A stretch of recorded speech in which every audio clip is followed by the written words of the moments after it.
Electrical properties of ম্যাটেরিয়ালসের নতুন একটা chapter band theory of solids. তো এটা আমরা শুরু করছি quantum theory of solids. Schrodinger equation is used to describe the behavior of electrons in potential barrier, যেটা আমরা কোয়ান্টাম মেকানিক্স ওই চ্যাপ্টার থেকে দেখে আসছি। স্ট্রোডিঞ্জারের যে ইকুয়েশন সেটা হচ্ছে পটেনশিয়াল ব্যারিয়ারের ভিতরে ইলেকট্রনগুলোর বিহেভিয়ার এক্সপ্লেন করার কাজে আমরা ব্যবহার করতাম। Behaviour of molecules and solids using quantum theory, অর্থাৎ যে মলিকিউল এবং সলিড, আমরা তো ইলেকট্রনের বিহেভিয়ারটা দেখে আসছি, এখন মলিকিউল এবং সলিডের বিহেভিয়ারটা আমরা কোয়ান্টাম থিওরি দিয়েই দেখব। Feasibility of the allowed electron bands in a crystal, and then we will develop more rigorous mathematical derivation of this theory using Schrodinger wave equation, determine the quantum properties of electron in a crystal lattice, determine the statistical characteristics of a very large number of electron in a crystal. আচ্ছা, এখানে তেমন information নেই, আমরা further সামনের দিকে এগোই। এই জায়গাটায় আমরা একটা জিনিস দেখতে পাচ্ছি, সেটা হচ্ছে আমরা তো ছোটোবেলা থেকে হাইড্রোজেন টু নামে একটা বন্ধন গঠনের বিষয়টা জেনে আসছি। সেটা হচ্ছে একটা হাইড্রোজেনের সর্বশেষ শক্তি স্তরে একটা ইলেকট্রন থাকে, আর একটার সর্বশেষ শক্তি স্তরে একটা ইলেকট্রনই থাকে। তো এরা একে অপরের সাথে এই একটা ইলেকট্রন শেয়ার করে 1s2 বন্ধনটা গঠন করে, এবং একটা সমযোজী বন্ধনের মাধ্যমে তারা দুইজনই স্থিতিশীল অবস্থায় আসে। এখন একটা কথা আমরা জানি যে একটা পরমাণু বা একটা পরমাণুর ভেতরে একটা নির্দিষ্ট অঞ্চল জুড়েই একটা নির্দিষ্ট অঞ্চলের ভিতর তার ইলেকট্রনটা থাকে। এখন যখন তার সাথে বন্ধনে আবদ্ধ না অন্য একটা অ্যাটম আমরা দেখতে পাই, অন্য একটা অ্যাটমের সাথে তার মধ্যকার যে ডিস্টেন্স, অর্থাৎ আমি যে জিনিসটা বলতে চাচ্ছি যে এইখানে একটা হাইড্রোজেন পরমাণু আছে, আবার এইখানে একটা হাইড্রোজেন পরমাণু আছে, কিন্তু এই দুইটা হাইড্রোজেন পরমাণু এখনও হাইড্রোজেন টু অর্থাৎ H2 বন্ধনটা গঠন করে নাই। তখন এদের মধ্যবর্তী ডিস্টেন্সটা কতটুকু হবে? এরা মনে করবে একজন আরেকজনের থেকে ইনফিনিট ডিস্টেন্সে অবস্থান করছে, অসীম দূরত্বে অবস্থান করছে। যখনই এরা একজন আরেকজনের সাথে যখন বন্ধনটা গঠন করবে, তখনই তাদের মধ্যে এই যে দূরত্বটা, সেই দূরত্বটা তারা মনে করবে যে না, ঠিক আছে, এখন তারা একজন আরেকজনের ইন্টার অ্যাটমিক ডিস্টেন্সের মাঝখানে চলে আসছে। কিন্তু যতই কাছে থাকুক না কেন, যতক্ষণ পর্যন্ত এদের কোনো বন্ধন গঠন হবে, ততক্ষণ পর্যন্ত এরা একজন আরেকজনের সাপেক্ষে একজন মনে করবে যে আরেকজন আমার থেকে অসীম দূরত্বেই আছে। অর্থাৎ এইখানে আমরা প্রথমে সেই চিত্রটা দেখতে পাচ্ছি। এই জায়গাটায় আসলে যেই শেপটা আমরা দেখতে পাচ্ছি, অলমোস্ট এই রকমের একটা পিরামিড আকৃতির বলতে পারি, বা যেই আকৃতি বলা হোক না কেন, এইটা আসলে বোঝানো হচ্ছে যে একটা অরবিটাল। এটা একটা অরবিটাল বোঝানো হয়, এটা একটা অরবিটাল বোঝানো হয়। আমরা জানি হাইড্রোজেনের পরমাণুটা থাকে কোথায়? 1s1 অর্থাৎ 1s অরবিটালে। এইখানে আমরা সেই জিনিসটাই দেখতে পাচ্ছি যে এই যে ψ1 অর্থাৎ এটা হচ্ছে যে ওয়েভ ফাংশন। কোন ইলেকট্রনটার ওয়েভ ফাংশন? সেটা হচ্ছে ওই 1s অরবিটালের মধ্যে 1s অরবিটালে যে ইলেকট্রনটা থাকে, সেই ইলেকট্রনের ওয়েভ ফাংশন দুইটা হাইড্রোজেন পরমাণুর জন্য আলাদা আলাদা, এবং তাদের মধ্যকার ডিস্টেন্সটা কত সেটা আমরা একটু আগে বলে আসলাম, ইনফিনিটি ডিস্টেন্স, কারণ তারা এখনও একজন আরেকজনের কাছে আসে নাই বা বন্ধন গঠন করতে পারেনি। এবং সেই জায়গায় আমরা দেখতে পাচ্ছি এটা হচ্ছে RB, আমরা নাম দিচ্ছি, এটা একটা হাইড্রোজেন অ্যাটম, সেটার নাম হচ্ছে A, আর একটা হাইড্রোজেন অ্যাটমের নাম দিচ্ছি B। সুতরাং দুইটা হাইড্রোজেন পরমাণু এখনও অনেক ডিস্টেন্সে আছে। কিন্তু ঠিক যেই সময় আমরা জানি যে এই সময় আমরা দেখতে পাচ্ছি যে দুইটা হাইড্রোজেন পরমাণু কাছাকাছি চলে এসছে, এবং তাদের মধ্যে বন্ধন গঠন এখন হবে। অর্থাৎ তাদের বন্ধন গঠনের পরে স্ট্রাকচারটা আসলে কি হয়? 1s1 আরেকটার 1s1, এই দুইটা কাছাকাছি চলে এসে 1s2 এইরকম একটা বন্ধন গঠন করে, এরকম একটা স্ট্রাকচারে তৈরি হয়ে যায়। এবং এই 1s2ই কিন্তু দুইটা হাইড্রোজেন পরমাণুই মনে করে যে না, আমার দুইটা ইলেকট্রন আছে, আরেকজনও মনে করবে আমার দুইটা ইলেকট্রন আছে, এবং সেই কারণে তারা স্থিতিশীল হয়। এই জায়গাটা আমরা যে জিনিসটা বুঝি যে বন্ডিং মলিকিউলার অরবিটাল। এই বন্ডিং মলিকিউলার অরবিটালটা আসলে কি? এই যে একটা পরমাণুর এরকম একটা অরবিটাল ছিল, আরেকটার এরকম একটা অরবিটাল ছিল, এই দুইটা মিলে এরকম একটা স্ট্রাকচার তৈরি হলো, এবং এই স্ট্রাকচারটাই মূলত আমরা বলছি বন্ডিং মলিকিউলার অরবিটাল। অর্থাৎ মলিকিউলার অরবিটাল যেটা হচ্ছে বন্ডিং মলিকিউলার অরবিটালের ভিতরে কি আছে? ψ1 অর্থাৎ যেটা হচ্ছে এ অরবিটালে ইলেকট্রনে এ পার্টিকেলের থেকে আসছে, আর এটা হচ্ছে বি পার্টিকেল থেকে আসছে। তো এই যে দুইটা হাইড্রোজেনের জন্য দুইটা অরবিটাল এখানে যোগ হচ্ছে, সেটা এখানে বন্ডিং মলিকিউলার অরবিটাল দেখানো হচ্ছে, এবং এই যে মাঝখানে এ সেটা হচ্ছে inter atomic distance, just that is. তো এখানে বন্ডিং মলিকিউলার অরবিটালটা ঠিক কীভাবে গঠন হয়? বন্ডিং মলিকিউলার অরবিটালটা গঠন হলো একটা হাইড্রোজেনের 1s1 আর একটা হাইড্রোজেনের 1s1, এবং দুইটা এখানে এসে ওভারল্যাপিং করলো, এবং সেটার মাধ্যমে এই বন্ডিং মলিকিউলার অরবিটালটা তৈরি হলো। এই বন্ডিং মলিকিউলার অরবিটালে আমরা জানি যে এই যে 1s2 ইলেকট্রন আছে, অর্থাৎ এই ইলেকট্রনটা তো আমরা জানি একটার স্পিন আর একটা স্পিনের বিপরীতমুখী, তো এই জায়গায় সেই স্পিনটা যে বিপরীতমুখী সেটা দেখানো হয়েছে। আচ্ছা, এখন এই নিচে যেই বিষয়টা দেখানো হচ্ছে সেটা হচ্ছে অ্যান্টি বন্ডিং অরবিটাল। এই কনসেপ্টটা আমাদের জন্য পুরোপুরি নতুন, যে অ্যান্টি বন্ডিং অরবিটাল। এই অ্যান্টি বন্ডিং অরবিটাল জিনিসটা কি? যখনই একটা বন্ডিং অরবিটাল তৈরি হয় ঠিক তখনই একটা অ্যান্টি বন্ডিং অরবিটালও সেখানে তৈরি হয়, এবং এই অ্যান্টি বন্ডিং অরবিটালের কনসেপ্টটা যখন আমরা বুঝতে পারবো তখনই আমরা বলতে পারবো যে কিভাবে হিলিয়াম আর আরেকটা হিলিয়ামের সাথে হাইড্রোজেন 2 এর মতো করে একটা বন্ধন গঠন করতে পারে না, সেটার কনসেপ্ট আমরা সেটার ব্যাখ্যাটা আমরা তখন দিতে পারবো। অ্যান্টিবন্ডিং অরবিটাল একটা তৈরি হয়, এবং অ্যান্টিবন্ডিং অরবিটাল নিয়ে আমরা হচ্ছে সামনের দিকে কিছু টপিক পাবো। তো এখানে জিনিসটা আমাদের হাইড্রোজেন পরমাণুতে অ্যান্টিবন্ডিং অরবিটালে হাইড্রোজেনে তো দুইটা ইলেকট্রন থাকে, কারণ একটা হাইড্রোজেন থেকে একটা ইলেকট্রন, আরেকটা থেকে আরেকটা ইলেকট্রন আসতেছে, দুইটা ইলেকট্রন।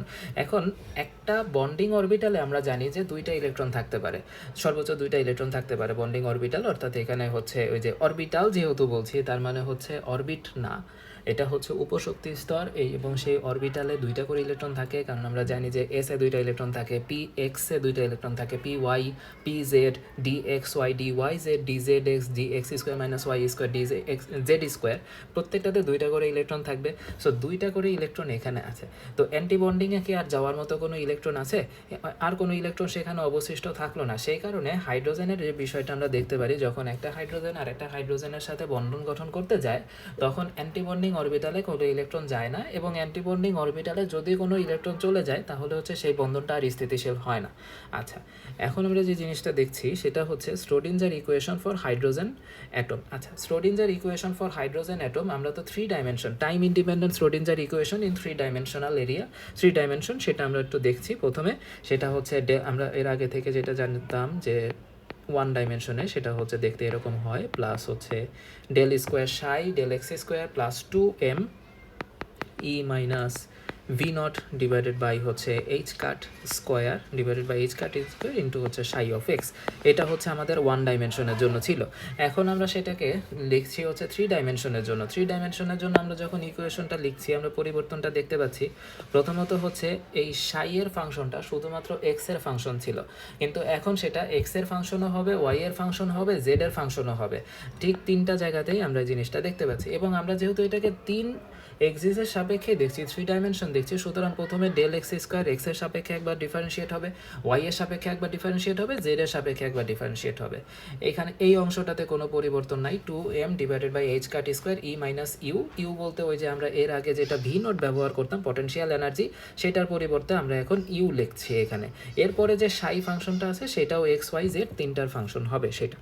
আচ্ছা, ঠিক এই জায়গাটায় এর পরবর্তীতে আমরা যে জিনিসটা দেখছি সেটা হচ্ছে the electron is attracted by a positive nuclear charge and therefore as a coulombic. আচ্ছা, এই যে ইলেকট্রনগুলো বলি, ইলেকট্রন একটা পার্টিকেলের ভিতরে ইলেকট্রন আছে, সে অ্যাটমের ভিতরে ইলেকট্রন আছে, সেই ইলেকট্রনগুলো কিন্তু একটা positive nuclear charge. Positive nuclear চার্জটা কার চার্জ?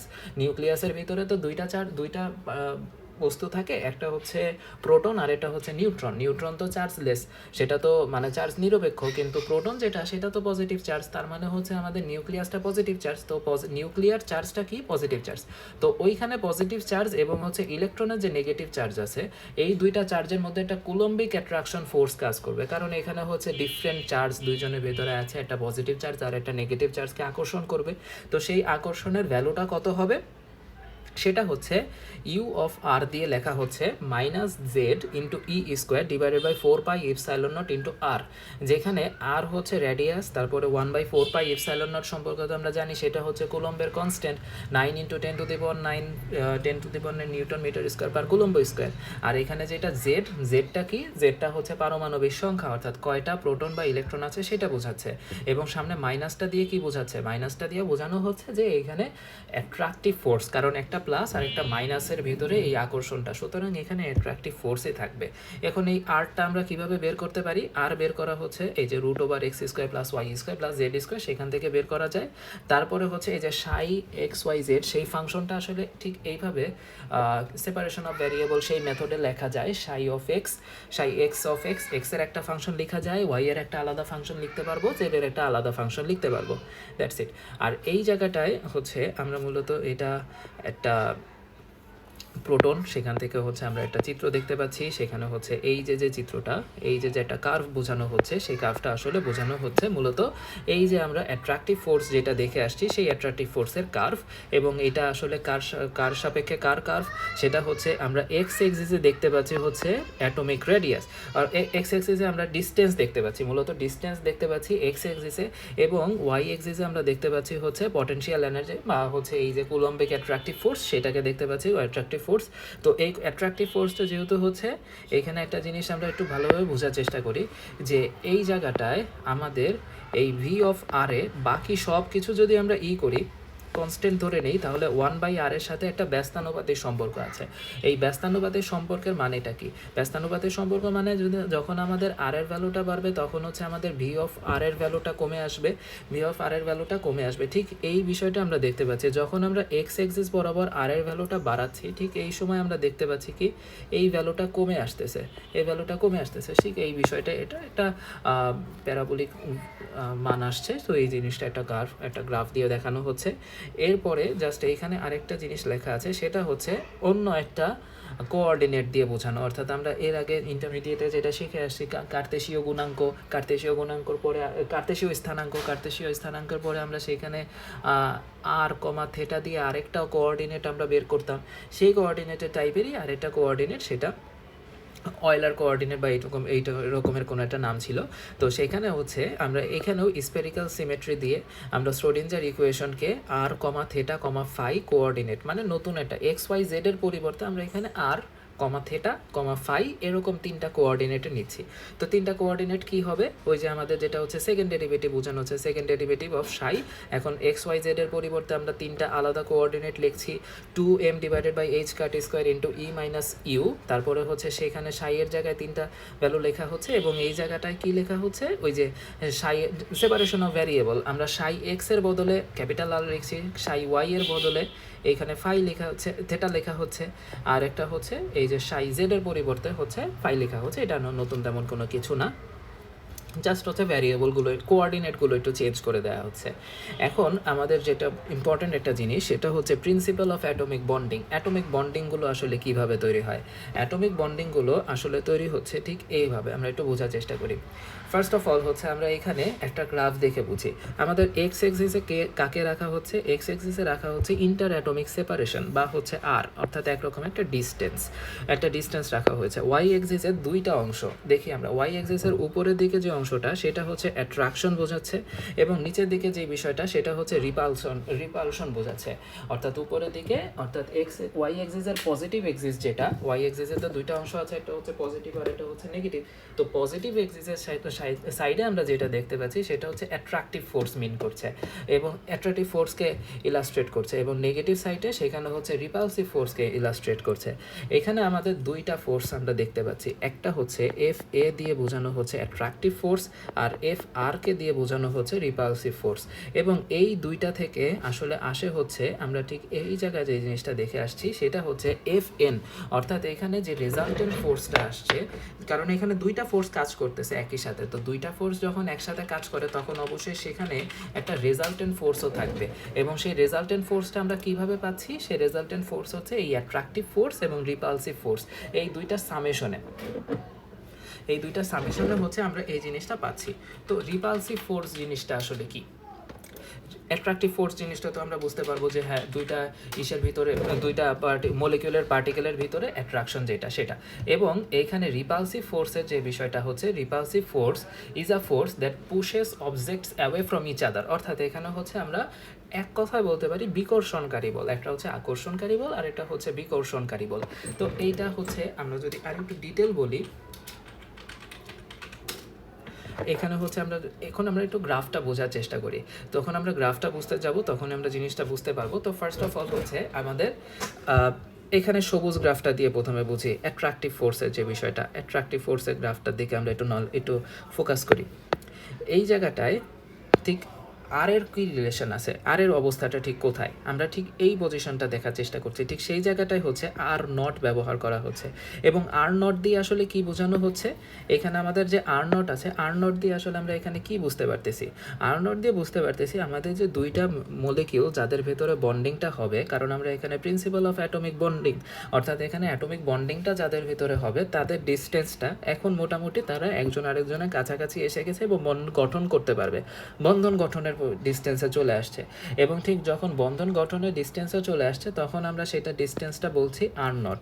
এবং যদি এরা একজন আরেকজনের থেকে সেপারেটেড হয়ে যায় তখন তাদের এই আর এর ভ্যালুটা কত হবে, ইনফিনিটি হবে। সেটা তো আমরা অলরেডি বলেই আসলাম, বন্ধন গঠন যখন করবে না তখন একজন আরেকজনের থেকে ইনফিনিটি ডিস্টেন্সেই থাকবে। তো ফার্স্ট অফ অল আমরা যে বিষয়টা দেখব অ্যাট্রাকটিভ ফোর্সের।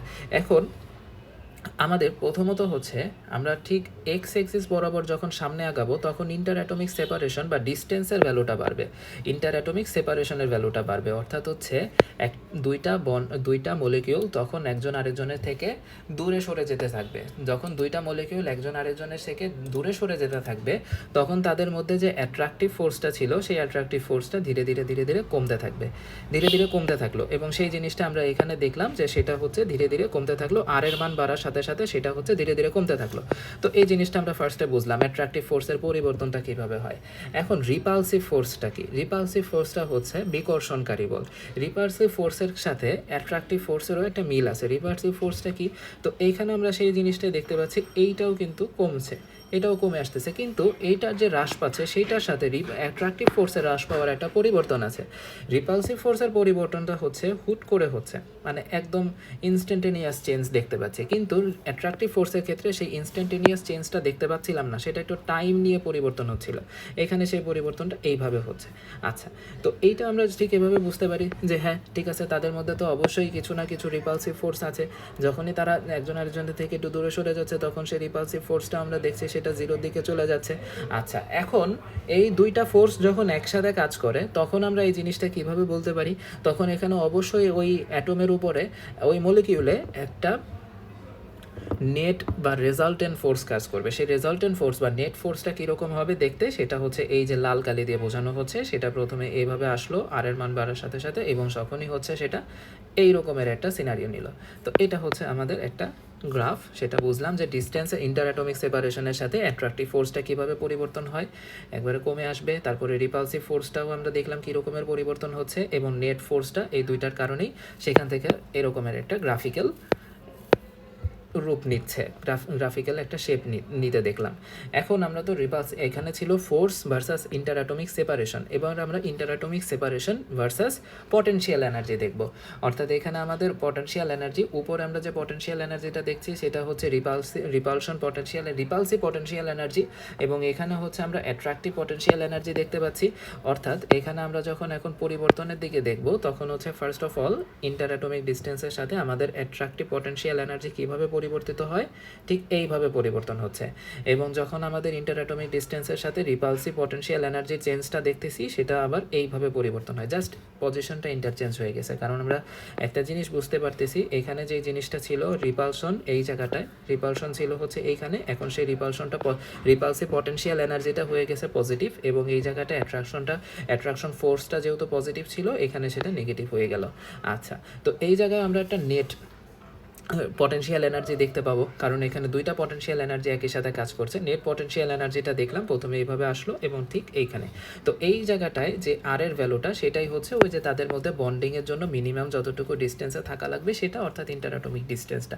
এর বাইরেই যখন তারা যাচ্ছে তখনই সেটা হচ্ছে তারা ইনফাইনাইট ডিস্টেন্সে চলে যাচ্ছে একজন আরেকজনের।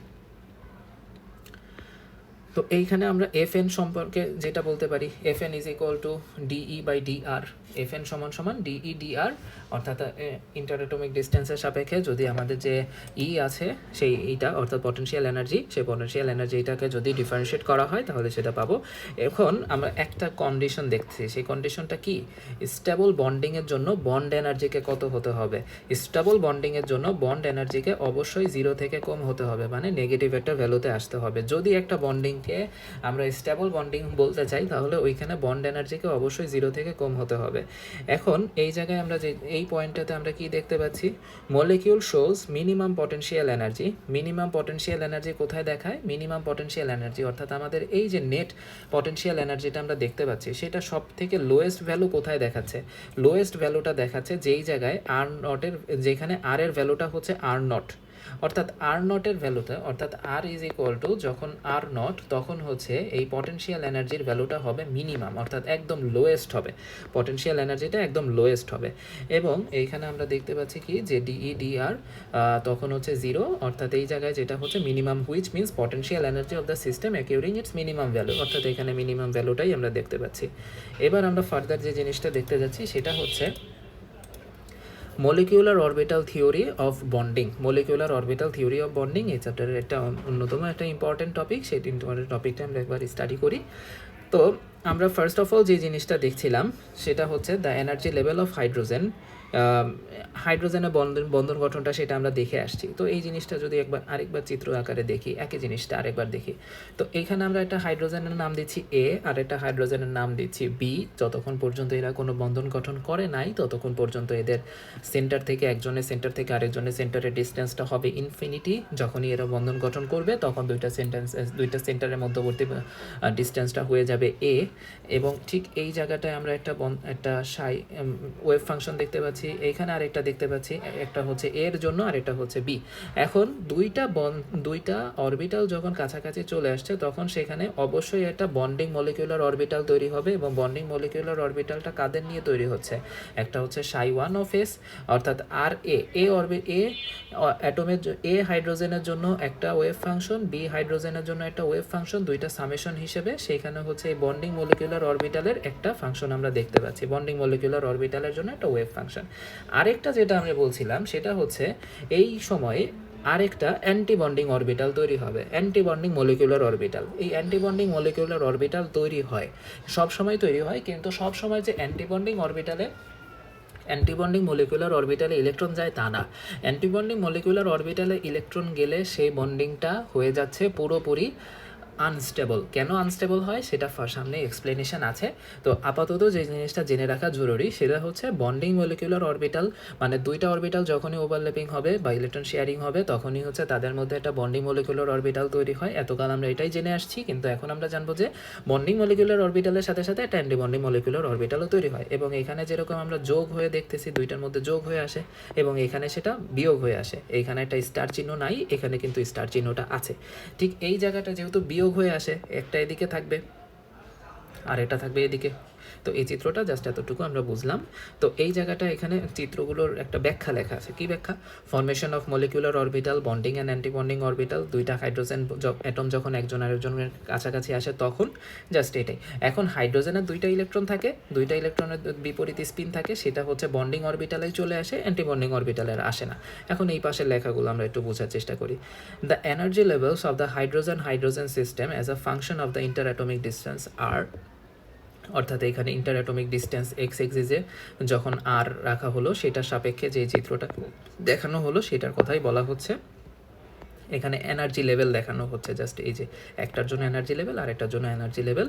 তো এখন আমরা electron energy in each atom, যেটা আমরা আগে থেকে জানি যে -13.6 ইলেকট্রন ভোল্ট, প্রত্যেকটা অ্যাটমে ইলেকট্রনের যে এনার্জি সেটা হচ্ছে -13.6 electron volt with respect to the free state electron infinitely separated from the parent nucleus. অর্থাৎ ইলেকট্রনকে যদি আমরা একটা সে যে নিউক্লিয়াসে ছিল বা সে যে মলিকিউলে ছিল সেই মলিকিউলের নিউক্লিয়াসকে যদি তার প্যারেন্ট নিউক্লিয়াস বলে থাকি, তাকে যখন ওই মলিকিউলের ভিতরে থাকে তখন তার এনার্জিটা থাকে হচ্ছে -13.6 ইলেকট্রন ভোল্ট, এবং তাকে যখন আমরা ফ্রি করে দিচ্ছি, বের করে নিয়ে আসছি, ইনফাইনাইটলি সেপারেশনে নিয়ে আসছি, তখন তার এনার্জিটা হয়ে যাচ্ছে কত, 0, এবং সেটার সাপেক্ষে কম্পেয়ার করে এই 13.6 ইলেকট্রন ভোল্ট ভ্যালুটা পাওয়া গেছে। এখন molecular orbital wave function and energy can be calculated. এখন আমরা যে মলিকিউলার অরবিটালে যে ইলেকট্রনটা আছে সেটার ওয়েভ ফাংশন এবং তার এনার্জি সেটা কীভাবে ক্যালকুলেট করতে পারি, সেটা হচ্ছে আমরা ওই কোয়ান্টাম মেকানিক্স চ্যাপ্টারে যেটা দেখে আসছি সেটা শ্রোডিঞ্জার ইকুয়েশন, ওইটা সলভ করে আমরা বের করতে পারবো। Molecular orbital wave function produces by overlapping of individual atomic wave function. Main কথা আমরা যে ইন্টারমিডিয়েট থেকে যখন বন্ধন গঠন প্রক্রিয়াটা দেখে আসছি ওইখানেও ছিল হচ্ছে অরবিটাল ওভারল্যাপিং। এখন অরবিটাল ওভারল্যাপিং দুইভাবে হতে পারে, ইন ফেজ হতে পারে, আউট অফ ফেজ হতে পারে। ওই ইন ফেজ এবং আউট অফ ফেজ এই দুইটার মাধ্যমে হচ্ছে এই মলিকিউলার অরবিটাল ওয়েভ ফাংশন তৈরি হয়। যেরকম এই যে ওভারল্যাপিংয়ের মাধ্যমে একটা বন্ডিং অরবিটাল তৈরি হলো, আর এটা হচ্ছে অ্যান্টি বন্ডিং অরবিটাল তৈরি হলো।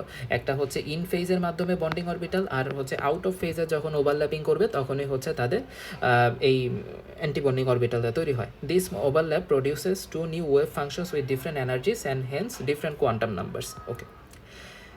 এখন আমাদের আরেকটা টপিক, এই টপিকের সাথেই আমরা আসবে, সেটার নামটা হচ্ছে linear combination of atomic orbital. Linear combination of atomic orbital, LCAO। এটা ডেসক্রিপটিভ কোয়েশ্চেনের জন্য বেশ ইম্পর্ট্যান্ট একটা topic, linear combination of atomic orbital. আচ্ছা, এখন আমরা এর আগে মাত্রই যে জিনিসটা দেখে আসছি সেটা হচ্ছে মলিকিউলার বন্ডিং অরবিটাল এবং হচ্ছে molecular anti bonding orbital. Molecular bonding অরবিটালের মাঝখানে প্লাস থাকবে। যেই দুইটা অরবিটাল নিয়ে মলিকিউলার বন্ডিং অরবিটাল হচ্ছে তাদের দুইজনের সামেশন, এবং এই জায়গায় আমরা যে জিনিসটা দেখতে পাচ্ছি বিয়োগ হয়ে যাচ্ছে, এবং এখানে একটা স্টার চিহ্ন আসছে। অ্যান্টি বন্ডিং অরবিটালের জন্য আমরা এইভাবে লিখি। চিত্র যেগুলো আগে ব্যাখ্যা করছিলাম সেই ব্যাখ্যাটাই, একটা বন্ডিং অরবিটাল আর এটা হচ্ছে অ্যান্টি বন্ডিং অরবিটাল, সেটা চিত্র যেভাবে ছিল সেরকমই থাকবে। এখন আমরা যেহেতু এই জায়গাটায় একটা হচ্ছে linear combination of atomic orbital, এইটা একটা মেথড। এই মেথডটা কি?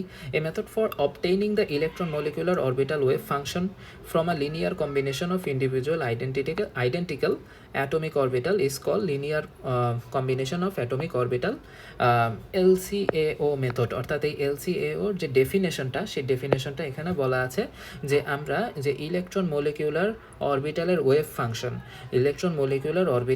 ফাংশন, সেটা হতে পারে electron molecular bonding orbital, electron molecular anti bonding অরবিটালের জন্য যে ওয়েভ ফাংশনটা, সেই ওয়েভ ফাংশন বের করব, সেটা কোথা থেকে বের করব?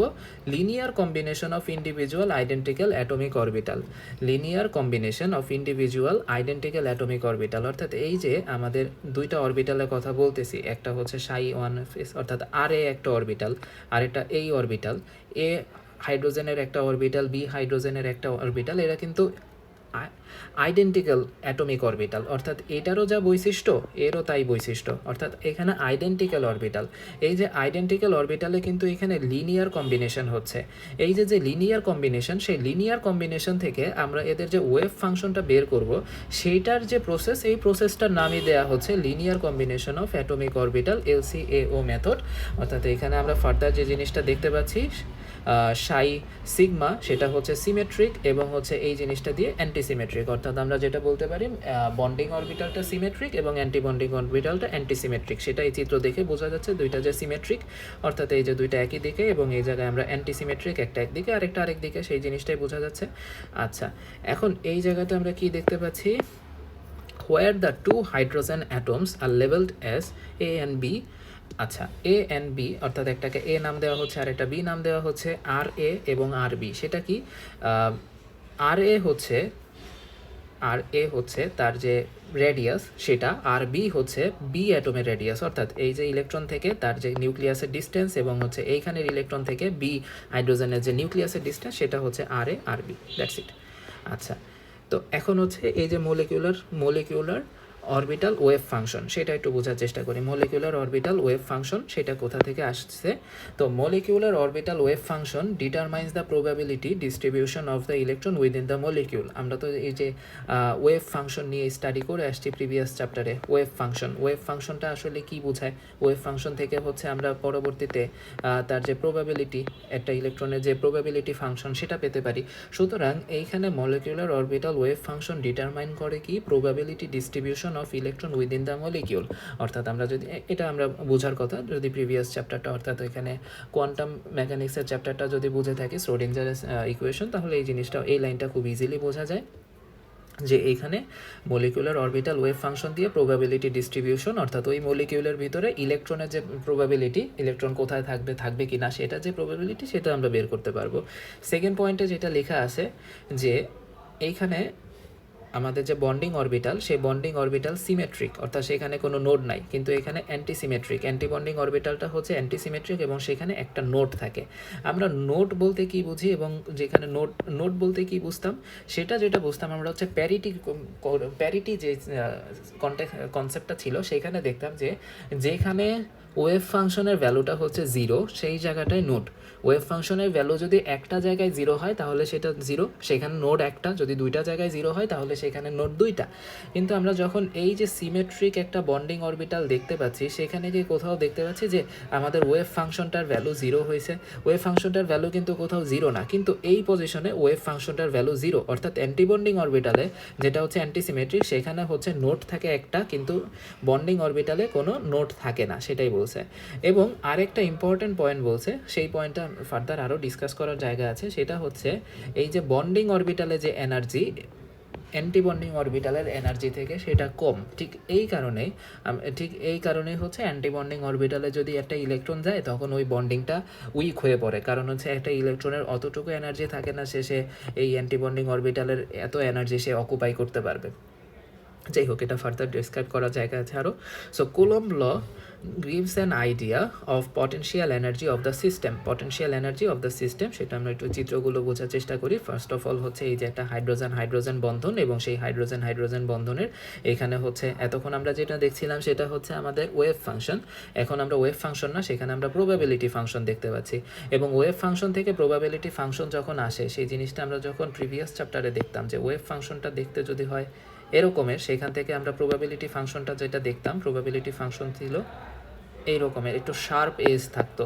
তো ঠিক এই জায়গাটায় আমরা সেই জিনিসটা দেখতে পাচ্ছি, শার্প একটা আমরা কর্নারের দিকে খুবই স্লপটা খুবই কম দেখতে পাই, এবং এখানেও সেই জিনিসটাই দেখা যাচ্ছে। এবং এই জায়গাটায় আমরা যে জিনিসটা দেখতে পাচ্ছি সেটা হচ্ছে অ্যান্টিবন্ডিংয়ের জন্য, অ্যান্টিবন্ডিং অরবিটালের জন্য আমরা প্রবাবিলিটি ডিস্ট্রিবিউশন। এখন কথা হচ্ছে অ্যান্টিবন্ডিং অরবিটালের তো একটা অংশ নিচে ছিল, এদিকে ছিল, এখন সেটা হচ্ছে ওয়েভ ফাংশন ছিল। ওয়েভ ফাংশনকে যদি আমরা স্কোয়ার করে দেই তখনই হচ্ছে সেটাকে আমরা কি পাবো, সেইখানে হচ্ছে প্রবাবিলিটি ফাংশন পাবো। যখন এই যে নেগেটিভ সাইডে যে অংশটা ছিল সেই নেগেটিভ সাইডের অংশটাকে স্কোয়ার করে দিলাম, তখন সেটা নেগেটিভ ভ্যালুটা পজিটিভ হয়ে গেল, তখন এটা হচ্ছে নেগেটিভ থেকে এটা উপরের দিকে উঠে গেল এবং সেটা পজিটিভ দিকে চলে যায়। এবং এখানে এই যে যেটা আমরা দেখতে পাই যে এই অংশটা এখানে আরেকটা জিনিস আমাদের একটু খেয়াল রাখতে হবে, এখানে কিন্তু বন্ডিং অরবিটালে কোনো নোড নাই, অর্থাৎ এখানে কিন্তু কোনো 0 ভ্যালু দেখতে পাচ্ছি না, টাচ করে না। কিন্তু অ্যান্টিবন্ডিং অরবিটালে প্রথম অংশটা যেভাবে ছিল প্রথম অংশটা সেইভাবেই থাকবে, শুধুমাত্র এই কর্নারের অংশটা আরও বেশি আরও বেশি স্লপটা কমে যাবে। আর এই জায়গায় আমরা যে জিনিসটা দেখতে পাচ্ছি 0 তো 0ই থাকলো, এরপরে যে জিনিসটা সেটা পজিটিভ দিকে উঠে আসলো। সুতরাং এখানে নোটটা মিস করা যাবে না কোনোভাবে, এই চিত্রটা আঁকার সময় এই নোটটা কোনোভাবে মিস করা যাবে না। আচ্ছা, এরপরে বি চিত্রটা আমরা কি দেখতে পাচ্ছি, lines represent contours of the constant probability, অর্থাৎ এখানে হচ্ছে আমরা একটা প্রবাবিলিটি লাইন দেখতে পাচ্ছি, প্রবাবিলিটি লাইনিং দেখতে পাচ্ছি। আর এখানে দেখতে পাচ্ছি কি অ্যান্টিবন্ডিং, এটা হচ্ছে বন্ডিং অরবিটালের জন্য, এখানে হচ্ছে অ্যান্টিবন্ডিং অরবিটালের জন্য। That's it. এরপরে যেটা হচ্ছে electron energy in hydrogen system. আমরা এবার হাইড্রোজেন সিস্টেমটা বোঝার চেষ্টা করি। হাইড্রোজেন সিস্টেমে ইলেকট্রনের যে এনার্জি সেটা একটু বোঝার চেষ্টা করি। আমাদের দুইটা হাইড্রোজেন আছে, এই চিত্রটা একটু ভালোভাবে বুঝি। আমাদের দুইটা হাইড্রোজেন আছে, একটা হচ্ছে এইখানে আর একটা হচ্ছে এইখানে। দুইটা হাইড্রোজেনের আলাদাভাবে এনার্জি আছে, হ্যাঁ, সেটাকেই আমরা বলছি E1s, অর্থাৎ 1s অরবিটালে যে ইলেকট্রনটা আছে এই হাইড্রোজেন, যেটাকে এ যদি বলতে পারি আর একটাকে যদি বি বলি, তাহলে এ হাইড্রোজেনের এনার্জি এই পাশে রাখলাম আর এটাকে এই পাশে রাখলাম। আচ্ছা, ঠিক এরা যখন একসাথে আসবে তখন আমরা জানি যে এদের মধ্যে এই যে যে লিনিয়ার কম্বিনেশনের কারণে এদের অরবিটালে যে ওভারল্যাপিং হবে সেই ওভারল্যাপিংয়ের কারণে দুইটা মলিকুলার অরবিটাল তৈরি হবে। একটা হচ্ছে বন্ডিং অরবিটাল আর এটা হচ্ছে অ্যান্টি বন্ডিং অরবিটাল। বন্ডিং অরবিটালটা সিমেট্রিক থাকবে আর অ্যান্টি বন্ডিং অরবিটালটা অ্যান্টি সিমেট্রিক থাকবে। তো সিমেট্রিক বন্ডিং অরবিটাল যেটা থাকবে, একটু আগে যে জিনিসটা দেখে আসছি, সিমেট্রিক বন্ডিং অরবিটাল থেকে আমাদের অ্যান্টি বন্ডিং অরবিটাল যেটা হচ্ছে অ্যান্টি সিমেট্রিক, তার এনার্জিটা বেশি থাকবে। সেই কারণে আমরা এইটাকে নিচে দেখতে পাচ্ছি এবং এই এনার্জিটাকে আমরা উপরে দেখতে পাচ্ছি। অর্থাৎ এটা হচ্ছে অ্যান্টি বন্ডিংয়ের জন্য নিচে এবং অ্যান্টি বন্ডিংয়েরটা উপরে, জাস্ট এনার্জি হাইয়ার সেজন্য। তো এই জায়গাটা আমরা দেখতে পাচ্ছি কি, এই যে একটা ইলেকট্রন আর একটা ইলেকট্রন এখান থেকে এসে তারা প্রথমে অকুপাই করবে কোনটা। আমরা তো এই যে ইন্টার থেকে আউটবাউ নিয়ম বা অন্যান্য যেসব ইলেকট্রন বিন্যাসের নিয়ম পড়ে আসছি, সে প্রত্যেকটা নিয়মে পড়তাম যে ইলেকট্রন প্রথমে নিম্ন শক্তি স্তরে প্রবেশ করবে। তো এখানে নিম্ন শক্তি স্তরে প্রবেশ করলো, এরপর তাদের কাছে অপশন আছে এই হাইয়ার এনার্জির যে অরবিটাল সেখানে যাওয়ার। কিন্তু আমাদের কাছে সারপ্রাইজিংলি ইলেকট্রন আছেই দুইটা, তো দুইটা ইলেকট্রনই এখানে বন্ডিং অরবিটালে চলে গেল, কোনো অ্যান্টি বন্ডিং অরবিটালে ইলেকট্রন আর গেল না। তো এখানে স্বাভাবিকভাবে তখন হচ্ছে হাইড্রোজেন অ্যাটম বা H2, দুইটা হাইড্রোজেন থেকে একটা H2 মলিকিউল তৈরি হয়ে গেল। তো শেষ, এতটুকুই, কারণ এখানে অ্যান্টিবন্ডিংয়ে ইলেকট্রন যাচ্ছে না। এবং ঠিক এই জায়গাটায় আমাদের যেটা ইনিশিয়াল এনার্জি ছিল, ইনিশিয়াল এনার্জি থেকে আমাদের এই বন্ডিং অরবিটালের এনার্জির মধ্যে যে গ্যাপটা, সেই গ্যাপটা আমরা একটু বুঝতে পারছি। ঠিক এতটুকু গ্যাপ, এই এতটুকু গ্যাপকে আসলে কি বলা হচ্ছে, সেটাই হচ্ছে আমাদের বন্ডিং এনার্জি। ঠিক এতটুকু এনার্জিটাকে আমরা বন্ডিং এনার্জি বলি। একটা বন্ড গঠন করতে যতটুকু এনার্জি লাগবে সেটাই হচ্ছে বন্ডিং এনার্জি। আচ্ছা, ঠিক এখন আমরা আরেকটা গ্রাফ দিয়ে বোঝার চেষ্টা করব। সেই গ্রাফটা যদি বুঝি, এখানে এক্স এক্সিসে কাকে রাখা হচ্ছে, ইন্টার অ্যাটমিক সেপারেশন, এবং ওয়াই এক্সিসে এনার্জিকে রাখা হচ্ছে। তো ফার্স্ট অফ অল আমাদের এইখানে আমরা এনার্জি দেখতে পাচ্ছি কার, E1s, অর্থাৎ এখানে আমাদের 1s অরবিটালে যে ইলেকট্রনটা আছে সেই ইলেকট্রনের জন্য যে এনার্জি সেটা দেখতে পাচ্ছি। সামনে গেলেই আমরা যেটা জানতাম যে আমাদের নিচে থাকবে অ্যান্টিবন্ডিংয়ের এনার্জিটা থাকবে উপরে, তার এনার্জিটা যেহেতু বন্ডিং এনার্জি থেকে বেশি, তো এটা হচ্ছে আমাদের অ্যান্টিবন্ডিং, আর এখানে হচ্ছে আমাদের বন্ডিং অরবিটাল। সো দুইটার মধ্যে এখানে এনার্জি গ্যাপ অবশ্যই থাকছে এবং এটার এনার্জিটা বেশি। তো এই জায়গা থেকে আমরা যেটা দেখলাম, ইন্টার অ্যাটমিক সেপারেশনের ভ্যালুটা কত, ইনফিনিটি, অর্থাৎ এখনও কোনো বন্ধন গঠন হয় নাই। যখন বন্ধন গঠন হয়ে গেল তখন আমরা জানি আর এর ভ্যালুটা কত হয়ে যায়। যখন বন্ধন গঠন হয়ে যাবে আর এর ভ্যালুটা আমরা তখন দেখব হচ্ছে ইন্টার অ্যাটমিক সেপারেশনের যে ভ্যালু সেটা, অর্থাৎ এ দেখতে পাচ্ছি। অর্থাৎ ঠিক এই জায়গায় হচ্ছে এ। অর্থাৎ প্রথমে আসলে আমরা যেটা দেখছি, এই চিত্রটা দেখে আসছিলাম যে এনার্জি কি করে, ড্রপ করে, কিছু পরিমাণ এনার্জি ড্রপ করে নিচের দিকে নেমে আসে। অর্থাৎ একটা অ্যাটমের ভিতরে প্রথমে প্রাইমারিলি যতটুকু এনার্জি থাকে, সেই এনার্জিটা যখন বন্ধন গঠন করে, সেই বন্ধন গঠনের সময় কিছুটা পরিমাণ এনার্জিটা কমে আসে। এবং এই এনার্জিটা আসলে কেন কমে, কারণ হচ্ছে আমরা স্বাভাবিকভাবে বুঝতে পারতেছি এদের মধ্যে ইলেকট্রন শেয়ার দরকার। ইলেকট্রন শেয়ার করার জন্য এখানে ইলেকট্রন, আবার এখানে অরবিটাল ওভারল্যাপিংও আছে।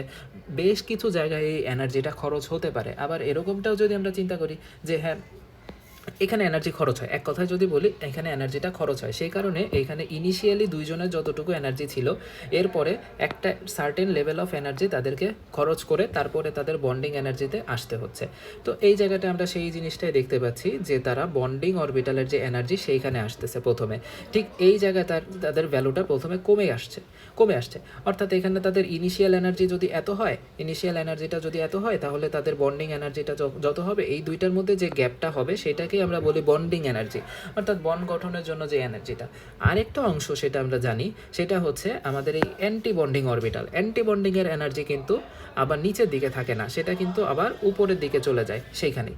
অর্থাৎ এই জায়গায় যেহেতু আমরা হাইড্রোজেন নিয়ে স্টাডি করছি এবং আমরা অলরেডি দেখে আসলাম যে বন্ডিং অরবিটালে দুইটা ইলেকট্রন যায়, অ্যান্টি বন্ডিং অরবিটালে কোনো ইলেকট্রন যায় না।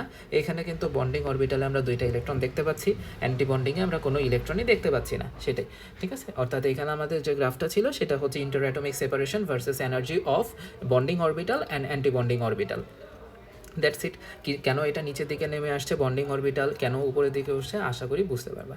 তো each orbital state can hold, আচ্ছা এই লাইনটা বুঝতে না পারার কোনো কারণ নাই। সেটা হচ্ছে আমরা জানি যে প্রত্যেকটা অরবিটালে দুইটা করে ইলেকট্রন থাকে, সেটাই, অর্থাৎ এখানে each orbital still can hold 2 electrons with spin paired. আর এখানে আমরা আরেকটা জিনিস ইম্পর্ট্যান্ট একটা লাইন দেখতে পাচ্ছি, সেটা হচ্ছে হাইড্রোজেন 2 এনার্জেটিক্যালি স্টেবল।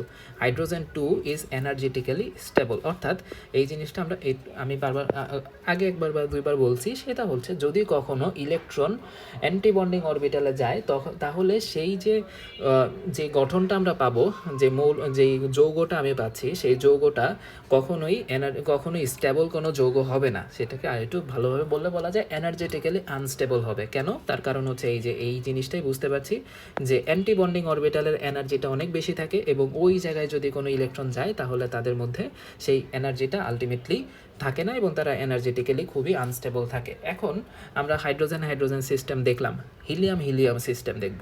আমরা যেটা আগে থেকে জানতাম যে হিলিয়াম একটা নিষ্ক্রিয় মৌল বা ইনার্ট গ্যাস, সুতরাং হিলিয়াম কখনোই আরেকটা যৌগ গঠন করবে না। এখন আমরা সেটার এক্সপ্লেনেশনটা বোঝার চেষ্টা করব, কেন হিলিয়াম আরেকটা হিলিয়ামের সাথে বন্ধন গঠন করে না।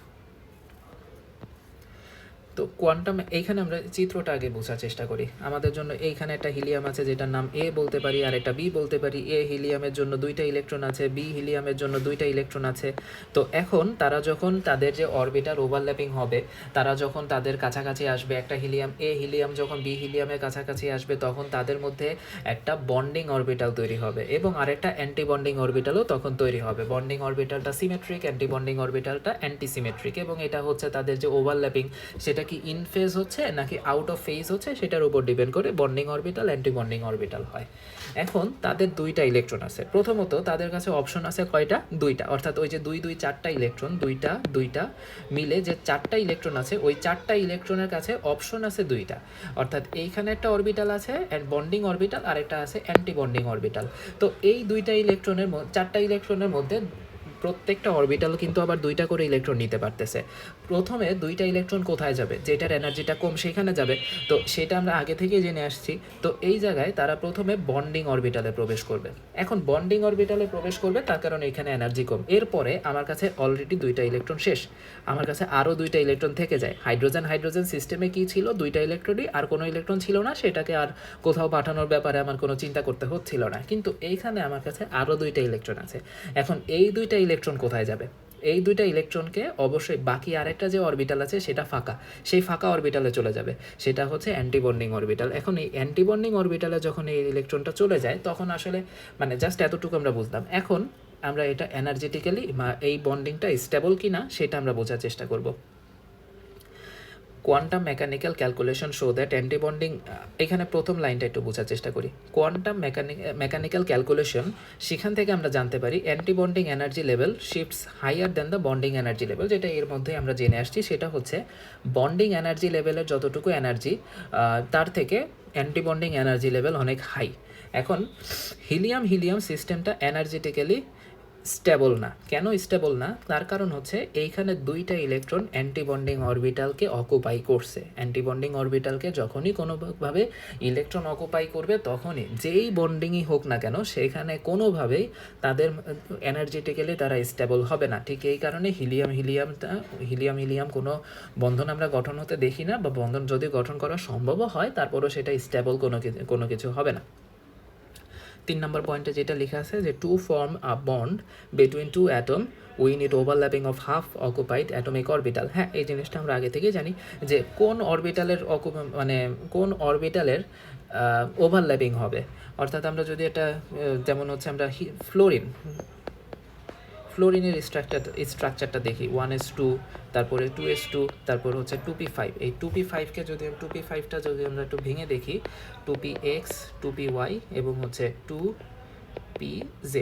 2px এ 2টা ইলেকট্রন থাকে, 2py এ 2টা থাকে, এবং 2pz এ থাকে একটা।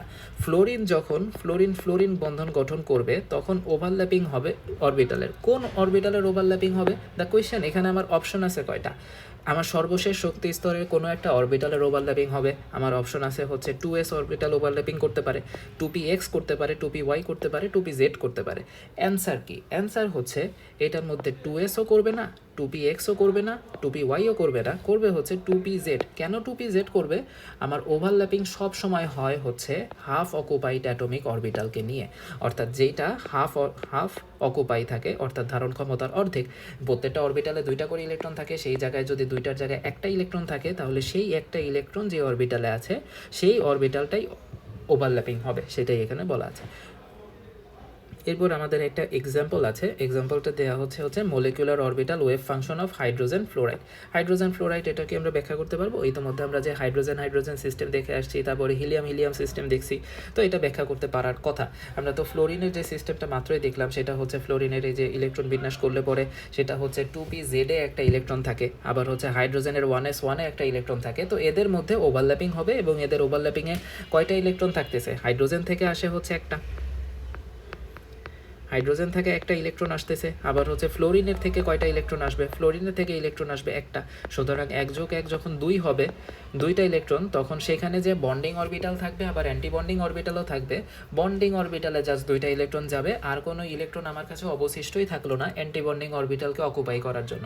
যেহেতু অ্যান্টি বন্ডিং অরবিটালকে অকুপাই করার কোনো ইলেকট্রন নাই, তার মানে হচ্ছে এরা এনার্জেটিক্যালি হাইড্রোজেন ফ্লোরাইড এটা স্টেবল থাকবে, সেটাই বলা হচ্ছে, জাস্ট স্টেবল থাকবে। এবং এই জায়গায় হচ্ছে আমরা একটা চিত্র আকারে দেখছি, অর্থাৎ এটা হচ্ছে একটা হাইড্রোজেন, সেটা হচ্ছে হাফ অকুপাইড, একটা ইলেকট্রন থাকে। তারপরে এই যে একটা ফ্লোরিনের ক্ষেত্রে আমরা জানি যে ফ্লোরিনে কয়টা থাকে, ফ্লোরিনের পুরোটা চিত্রটা দেখানো হচ্ছে, যেখানে হচ্ছে এক্স অরবিটাল, তারপরে হচ্ছে p x orbital, p y orbital, p z orbital, তারপরে আমরা যেটা হচ্ছে এই যে লাস্টলি একটা ইলেকট্রন দিয়ে একটা হাফ অকুপাইড অরবিটাল থাকে, সেইখানের সাথে এই যে ওভারল্যাপিংটা জাস্ট এখানে হচ্ছে এতটুকুই।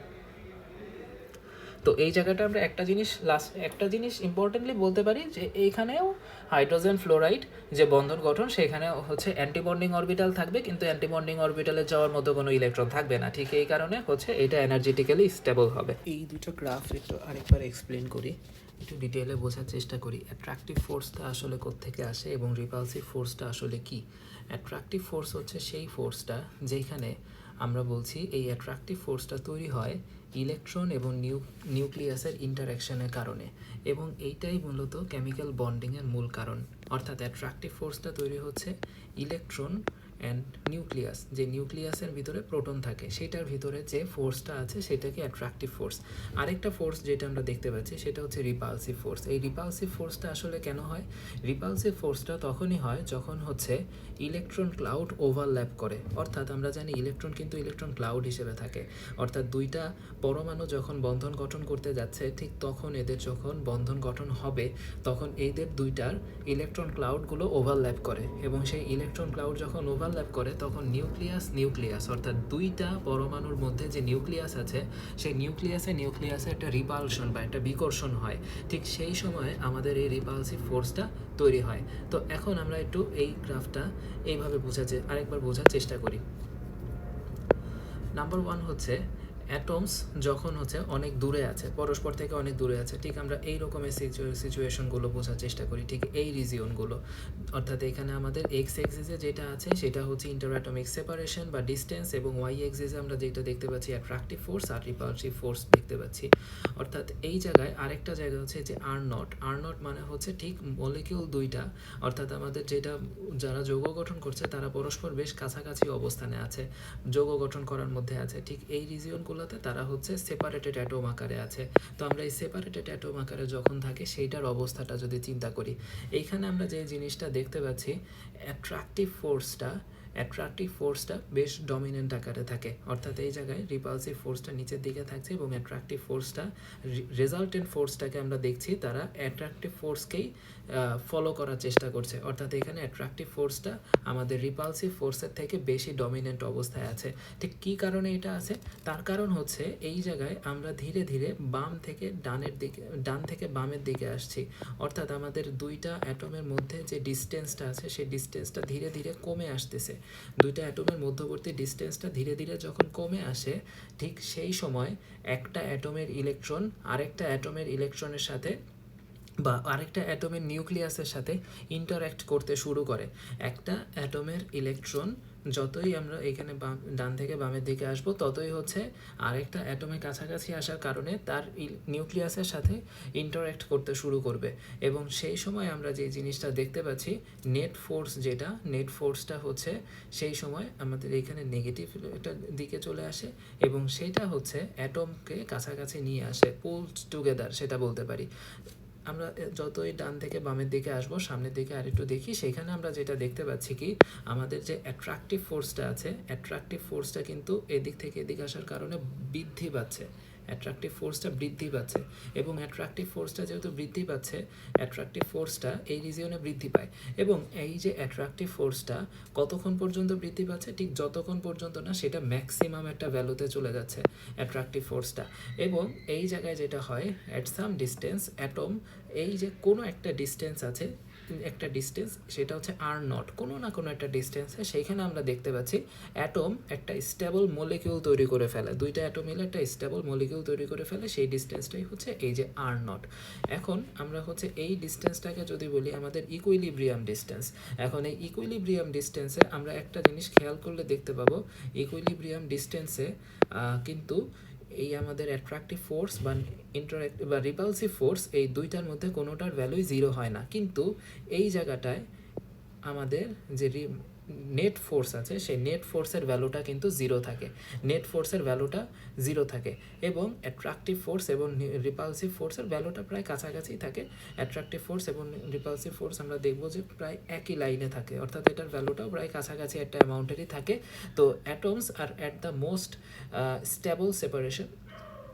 তো মেন কথা হচ্ছে যে এই জায়গাটা আমরা দেখতে পারি যে এই ইকুইভ্যালেন্ট, সেই জায়গায় হচ্ছে নেট ফোর্সটা জিরো থাকে এবং এই জায়গায় এই যে নতুন বন্ডিংটা হয়, বন্ডিংটা বেশ স্টেবল একটা সিচুয়েশনে থাকে। তারপরে যেটা হচ্ছে অ্যাটমগুলো যদি বেশ কাছাকাছি চলে আসে, অ্যাটমগুলো যদি বেশ কাছাকাছি চলে আসে তখন কি হয়, তখন আসলে যেটা হয় ইলেকট্রন ক্লাউড আছে, অর্থাৎ একটা অ্যাটম আরেকটা অ্যাটমের ইলেকট্রন ক্লাউড ওভারল্যাপ করে এবং সেই সময় আমরা যেই জিনিসটা দেখতে পাচ্ছি ঠিক সেই সময়, অর্থাৎ এই যে যে ডিস্টেন্সে আছে এই ডিস্টেন্সে আমরা কি দেখতে পাচ্ছি, একটা পার্টিকুলার ঘটনা দেখতে পাচ্ছি, রিপালসিভ ফোর্স, যেটা রিপালসিভ ফোর্স কিন্তু হুট করে বেড়ে আসে, হুট করে রিপালসিভ ফোর্সটা একদম বলতে গেলে প্রায় খারাপভাবে বৃদ্ধি পায়। এই যে রিপালসিভ ফোর্সটা খারাপভাবে বৃদ্ধি পেল, এই জিনিসটার কারণটা কি, এই জিনিসটার কারণ হচ্ছে নিউক্লিয়ার রিপালশনটা অনেক বেড়ে যায়। কারণ আমরা রিপালসিভ ফোর্স সম্পর্কে তো বললাম যে একটা পরমাণু নিউক্লিয়াস আরেকটা পরমাণু নিউক্লিয়াসের সাথে যে মধ্যে যে রিপালসিভ মানে বিকর্ষণকারী বল আছে সেটাই এখানে। তো এখানে যখন তারা একটা আরেকটার কাছাকাছি চলে আসে তখন এই রিপালসিভ ফোর্সটা বেশ বৃদ্ধি পেতে থাকে। এটাই হচ্ছে মূল কথা এই গ্রাফটা। এখন আমরা এই পাশে পটেনশিয়াল এনার্জি ভার্সাস ডিস্টেন্স গ্রাফটা আরেকবার একটু বুঝার চেষ্টা করি। Potential energy, repulsive potential energy, সেটা কার থেকে আসে, সেটা আসে হচ্ছে রিপালশন ফোর্সের থেকে, আরেকটা হচ্ছে অ্যাট্রাকটিভ পটেনশিয়াল এনার্জি, সেটাও রিপালশন মানে অ্যাট্রাকটিভ ফোর্সের থেকে আসে। তো আমরা প্রথমে এবার বাম থেকে আবারও ডান থেকে বামে, অর্থাৎ ঠিক এই রিজিয়নগুলো বোঝার চেষ্টা করব, যেসব রিজিয়নে হচ্ছে একটা অ্যাটম আরেকটা অ্যাটম থেকে বেশ ডিস্টেন্সে থাকে, একটা অ্যাটম আরেকটা অ্যাটম থেকে বেশ ডিস্টেন্সে থাকে, তাদের মধ্যবর্তী দূরত্বটা ইনফিনিট লেভেলে হয়। তো আমরা প্রথমত দেখি এখানে যেটা হচ্ছে তাদের যে পটেনশিয়াল এনার্জিটা আছে, ফার্স্ট অফ অল এই যে যখন ডিস্টেন্সটা ইনফাইনাইট তখন আমরা যেটা দেখছি তাদের যে পটেনশিয়াল এনার্জি, সেই পটেনশিয়াল এনার্জিটা জিরোর দিকে অ্যাপ্রোচ করতে থাকে, অর্থাৎ এই যে নেট পটেনশিয়াল এনার্জি সেটা আমরা দেখলাম কি জিরো, অর্থাৎ এই গ্রাউন্ড বরাবর তো অবশ্যই ওয়াই এক্সিসের ভ্যালুটা জিরো, এটা তো এক্স এক্সিস, আবার হচ্ছে আমরা পটেনশিয়াল এনার্জি দেখছি ওয়াই এক্সিসে, তাহলে এক্স এক্সিসে ওয়াই এর ভ্যালু কত, জিরো। সুতরাং আমরা এই জায়গায় যেটা দেখছি সেটা জিরোর দিকে যাচ্ছে কিন্তু জিরো হচ্ছে না। তো এই সব জায়গাটায় আসলে কি হয়, অ্যাটমগুলো হচ্ছে ফ্রি এবং আনবাউন্ড, মানে ফ্রি থাকবে এবং কোনো রকমের কোনো বন্ডিংয়ে এখন পর্যন্ত আসে নাই। এখন অ্যাটমগুলো যখন আমরা ডান থেকে বামের দিকে আসতেছি, যতই আর এর মান কমে আসতেছে অ্যাটম দুইটা কাছাকাছি আসে এবং অ্যাটম দুইটা যখন কাছাকাছি আসে তখন আমরা যে জিনিসটা দেখলাম যে এক্স এক্সিসের ভ্যালু কমার সাথে সাথে আমরা এখানে অ্যাট্রাকটিভ ফোর্সের ভ্যালুটা কি পাচ্ছি, অ্যাট্রাকটিভ ফোর্সের ভ্যালুটা হচ্ছে attractive potential energy, attractive force না, attractive potential energy, attractive potential energy জন্য যেটা দেখতে পাচ্ছি সেটা কমে আসতেছে এবং আরেকটা যেটা হচ্ছে এনার্জি অর্থাৎ এখানে রেজাল্টেন্ট এনার্জি সেটা আবার নেগেটিভ দিকে চলে আসলো এবং ঠিক যত কাছে আসবে ততই হচ্ছে এই এনার্জিটা যতই কমে আসবে ততই হচ্ছে আমাদের এই সিস্টেমটা স্টেবল হয়ে যায়। সেটা হচ্ছে এই জায়গায় বোঝার বিষয় যে এনার্জি যত কম হবে তত বেশি স্টেবল হবে। এখন আমাদের মিনিমাম পয়েন্টে চলে আসি, অর্থাৎ এই যে আর নট, প্রিভিয়াস গ্রাফে আমরা আর নট দেখছিলাম, আর নটে আমরা যেই জিনিসটা দেখতে পাচ্ছি, আর নটে হচ্ছে এই এনার্জিটা মানে আমাদের যে রেজাল্টেন্ট পটেনশিয়াল এনার্জি সেটা কিন্তু লোয়েস্ট অ্যামাউন্ট এবং এই যে লোয়েস্ট অ্যামাউন্টটা দেখতে পাচ্ছি অর্থাৎ এই যে জিরো থেকে এই অ্যামাউন্ট যেটা অর্থাৎ এখানে যেটা মার্ক করে দেখানো হচ্ছে ই নটের ভ্যালুটা, এই ই নটের ভ্যালুটার নামটা কি? এটা হচ্ছে energy required to separate the atoms completely. অর্থাৎ আমরা বলতে পারি যে এতটুকু এনার্জি দিলে মূলত আমাদের এই দুইটা অ্যাটম পুরোপুরি, যে দুইটা অ্যাটম বন্ড গঠন করতেছে সেটা পুরোপুরি আলাদা হয়ে যাবে যতটুকু এনার্জি দিলে, সেটাকে আমরা বলতেছি ই নট। এই গ্রাফ থেকে বোঝা যাচ্ছে যে এই পরিমাণ এনার্জি দিলে এখান থেকে এতটুকু পরিমাণ এনার্জি যদি আমরা দুইটা অ্যাটম ধরে নিই আর নট ডিস্টেন্সে আছে এবং তখন যদি এতটুকু এনার্জি দেওয়া হয় ই নট পরিমাণ, তাহলে তারা দুজন আলাদা হয়ে যাবে। আর এই জিনিসটাই আমরা বলতে পারি যে এই অবস্থায় হচ্ছে তারা বেশ স্টেবল একটা মলিকিউল অবস্থায় আছে। এখন অ্যাটমগুলো যদি আরও কাছাকাছি আসে তখন আমরা যে জিনিসটা দেখি যে আমাদের এই যে পটেনশিয়াল এনার্জি একবার লোয়েস্ট অ্যামাউন্ট থেকে সেটা আবার বাড়তে শুরু করে, সেটা আবার এদিকে যাচ্ছে ডিউ টু রিপালশন। এবং এই জিনিসটা আসলে ঠিক কী কারণে হয়? সেটা হচ্ছে রিপালশনের কারণে হয়, কারণ ওই সময় যেহেতু ডিস্টেন্স কমে আসছে তখন দুইটা মলিকিউলের ভিতরে রিপালসিভ ফোর্সটাও বৃদ্ধি পাবে এবং এনার্জি সেই সময় হয় কি অনেক লার্জ এবং একটা পজিটিভ ভ্যালুর দিকেই যাচ্ছে, কিন্তু জিরো হয়ে যায় না, কিন্তু জিরো কাছাকাছি চলে যায়, মানে বাড়ছে repulsion force, net potential energy যেটা, সেই জিনিসটা আমরা এখানে বলতে পারি। এবং লাস্টলি যদি আমরা একটা কমেন্ট করি, যখন আমাদের ডিস্টেন্সটা অনেক লার্জ আছে অর্থাৎ আর এর ভ্যালুটা অনেক লার্জ, আর এর ভ্যালুটা যখন আর নট এবং আর এর ভ্যালুটা যখন আমরা বলতে পারি স্মল একটা ভ্যালু, সেই অবস্থায় তো নাম্বার ওয়ান যেটা হচ্ছে আমরা এই লার্জ আর এ আমরা একটা ঘটনা দেখব, সেই ঘটনাটা হচ্ছে ফোর্সের ব্যাপারে। যখন আর এর ভ্যালুটা অনেক বেশি ছিল তখন আমরা যেটা দেখছিলাম আমাদের এখানে নেট ফোর্স যেটা, সেটা কারকে ফলো করছিল? সেটা হচ্ছে অ্যাট্রাকটিভ ফোর্সকে ফলো করে, অর্থাৎ অ্যাট্রাকটিভ ফোর্সকে যে সময় ফলো করছিল তখন আমরা বলতে পারি সেখানে আলটিমেটলি আবার ওই জায়গাটাতেই আমরা এই যে আর এনার্জি, পটেনশিয়াল এনার্জিটা অলমোস্ট জিরো হয়ে যাচ্ছিল।